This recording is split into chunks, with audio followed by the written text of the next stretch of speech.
Hey Lake Point, Pastor Michael here to get you caught up on the first week of our new series, Habits. This time of year tends to be when people are most motivated to make positive changes in their lives. That's why a lot of people set New Year's resolutions, special goals for how they want to grow or improve or become better in some area of their life over the next year. I mean, it feels good to do this, to set your mind on new possibilities as you embrace a new year. But here's the thing. Studies show that by the end of January, we fail to keep 75% of our resolutions. And that by Valentine's Day, 92% of our resolutions are completely in the rearview mirror. It's not very good, eh? The Apostle Paul says it best in Romans chapter 7. He says, I don't really understand myself, for I want to do what is right. Stuff like eat healthy, quit smoking, be more productive with my time, get out of debt. But I don't do it, Paul says. Instead, I do what I hate. Us too, we eat junk, we binge on Netflix, we waste tons of time on Facebook, spend way too much money on Amazon. Paul goes on, he says, I want to do what is right, but I can't. He says, I don't have the willpower. I want to do what is good, but I don't. I don't want to do what is wrong, but I do it anyways. I think we can all kind of appreciate and relate to Paul's honesty. And so the question is, well, why don't we succeed in our resolutions? Well, the first reason we fail at keeping our resolutions is that we focus on the what, but we don't understand the how. We spend way too much of our time focusing on our goals, on what we want to achieve, and not nearly enough time on how we are going to actually achieve those goals. It's why author James Clear says, your goals don't determine success, your systems, habits determine success. Think of Daniel in the Old Testament. He was a man of great faith and great influence. What set him apart? What caused him to be successful? It was that he had systems in place that led to a life of faith and faithfulness. 3 times a day, he got down on his knees and prayed, submitting himself to the wisdom and guidance of God. We think the key to succeeding is to focus on the results, right? To lose 30 pounds, to pay off the credit card, to become more organized. But what we need to do is change the system, the habit that is causing those results. It's why if you are ever going to change your life, you have to start by changing your habits.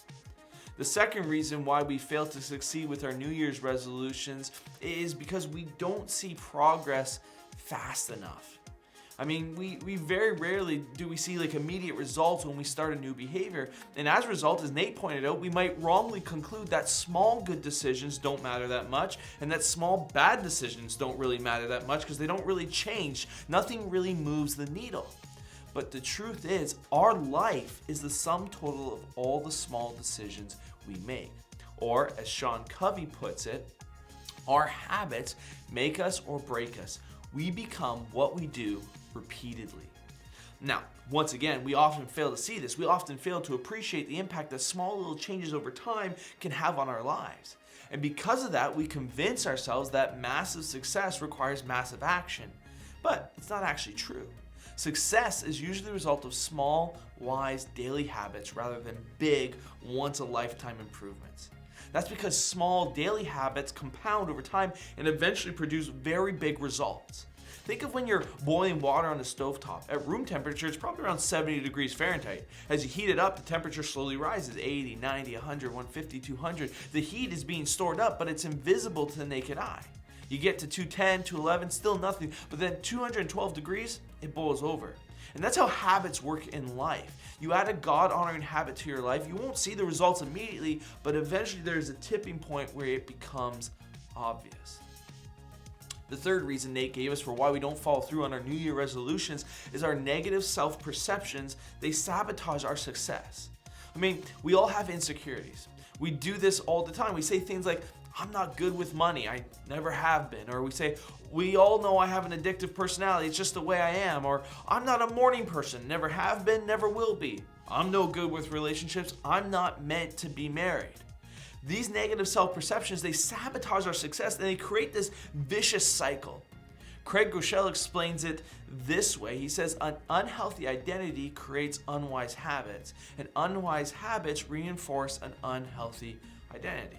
It's why you need to flip the script. As Mark Batterson writes in his devotional book, he says, if you want to change your life, start by changing your story.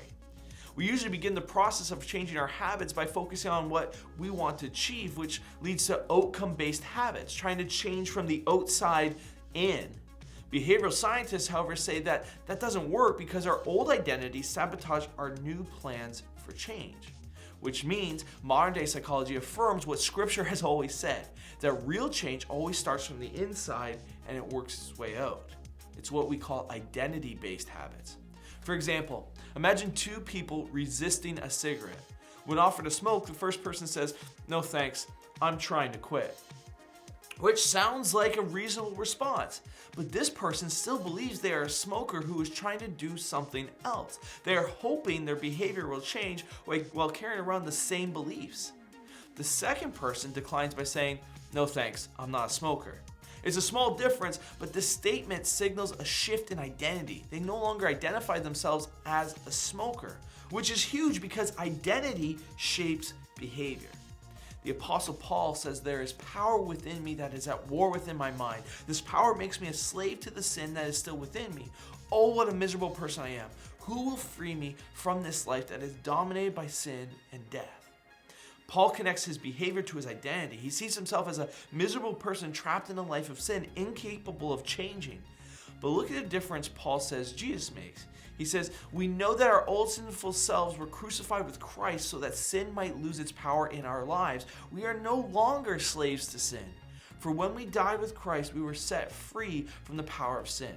Now you are free from your slavery to sin, and you have become slaves to righteous living, children of God."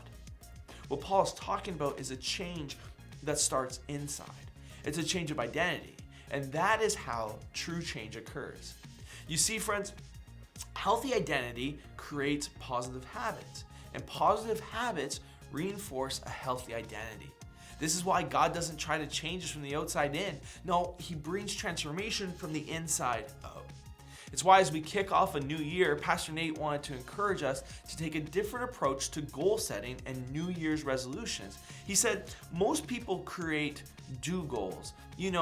Read more, eat less, get more sleep, spend less time on social media, exercise more, that sort of thing. And those are fine and good, but behavioral scientists and scripture both tell us the same thing, that identity is what shapes our actions. And so instead of getting goals that focus on what you want to do this year, start by setting goals around who you want to become. Successful people start with who goals. Who do I actually want to become? Or rather, who does God want me to become? Who has God created me to be? Maybe it's a faith-filled person who is devoted to prayer. Or maybe it's a financially free person who is radically generous with other people. Maybe it's a physically healthy person who honors God with their body. Focus on your identity, who it is that God says you are. Well, friends, consider yourselves caught up. Hopefully you're in the habit of discussing these sermons in your life group. We'll see you next time.